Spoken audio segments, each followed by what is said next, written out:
Researchers at the Florida Institute for Human and Machine Cognition have created a test bed for development and evaluation of improved telerobotic surgeon interfaces called the Anthrocentric Multisensory Interface for Sensory Augmentation of Telesurgery, or ACME-SATS. It uses a full-body wireless motion capture system to control the robotic surgical system components while relaying sensory feedback information to the surgeon using visual, auditory, and tactile displays. The ACME-SATS testbed consists of a modified computer motion Zeus surgical robot and Mimic Technologies Da Vinci S HD trainer, and the process could be extended to other systems. The system can be controlled using natural motion gestures and allows the surgeon to perceive the elements of the procedure using the brain's natural ability to integrate information arriving from multiple sensory channels. These elements reduce the workload and improve learning when operating complex surgical robots. Rather than using a foot pedal to clutch and unclutch the robot end effectors and endoscope, ACME-SATS allows the surgeon to use a natural clenched fist gesture to engage the clutch. While clutched, the robot becomes locked into its current position until it's unclutched. Clenching the right fist clutches the robotic arms, and clenching the left hand clutches the camera.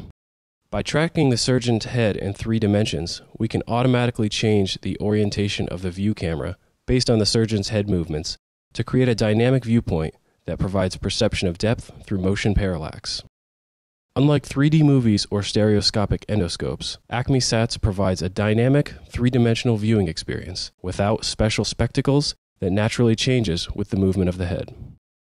A surgeon can return the robotic arms to a favorable working position at any time by engaging the clutch and then extending only the thumb, index, and middle fingers on the right hand while leaving the left hand clutched. Energy dissection and cauterization can also be applied by using hand gestures during a surgical procedure, removing the need for the use of foot pedals. To activate energy dissection or cauterization, one can simply change the configuration of the hand. After grasping the tissue, extending the small finger and the ring finger simultaneously will engage the dissection function. For cauterization, the surgeon touches the same fingers to the thumb while clutching a blood vessel. Repetitive tasks can become more burdensome in robotic surgery in comparison to open procedures. ACME-SATS incorporates a follow-me function that allows the surgeon to define a number of actions, then instruct the robot to execute a series of these actions. Demonstrated by using a pick-and-place practice drill, the surgeon records complex, repetitive tasks and can instruct the robot to execute these tasks. An additional gesture allows the surgeon to create what is called a no-fly zone. To create a no-fly zone, the surgeon touches the right thumb with the right little finger. A no-fly zone is a spherical volume of space that the surgeon identifies as an area to avoid. If the actuators encroach on this area, the surgeon will receive an auditory or tactile spatially relevant warning that indicates the approach or violation of the no-fly zone. In addition to the normal endoscopic video imagery provided in surgical robot systems, ACME-SATS employs spatial audio and tactile displays to create a coherent multisensory perceptual experience. For example, it currently provides information about the force and position of the graspers using a WeCobb incorporated BrainPort electrotactile display.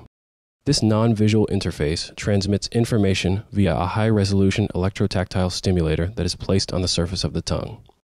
To provide improved perception of the locations and forces on the shafts of the robotic arms beyond the field of view presented on the video monitor, ACME-SATS presents the position of the robotic arms intuitively as tactile vectors on a Forethought Development VideoTact electrotactile array worn on the abdomen. Both displays can provide position data spatially and forces as intensity, but without interfering with the fine motor control of the hands and fingers. Manipulations of our software can transform any of the tactile cues into spatial auditory cues. Grasper closure angle can be represented in surround sound using fore and aft sound position, while grasper closure force can be represented with modulation of tone frequency. The dimensional audio also proved effective for use as spatial warning system to identify potential collisions between robotic arms and no-fly zones. The reduction in workload associated with more intuitive, multisensory interfacing should allow a single surgeon to manage 2 simultaneous cases. Acme SATS utilizes gesture-based switching between simultaneous procedures, or between members of a surgical team. To initiate a change, the surgeon makes a clutch gesture to lock the current procedure robot. He or she then turns to face the video monitor for the other case, unclutches to release its robot, and proceed with the case. Alternatively, multiple surgeons can operate the same robot on the same patient at the same time. One surgeon can trade control of the robot by clutching his or her controls as the other surgeon unclutches and takes over control. The Acme SATS approach should allow better utilization of surgical robotic technologies by decreasing surgeon workload and improving safety. It could also improve or enable routine remote telesurgery and telementoring and improve the quality of care available to a patient in a rural hospital or distant battlefield by allowing a team of surgeons to safely and efficiently operate as a team, even if they are located in separate facilities from each other and the patient.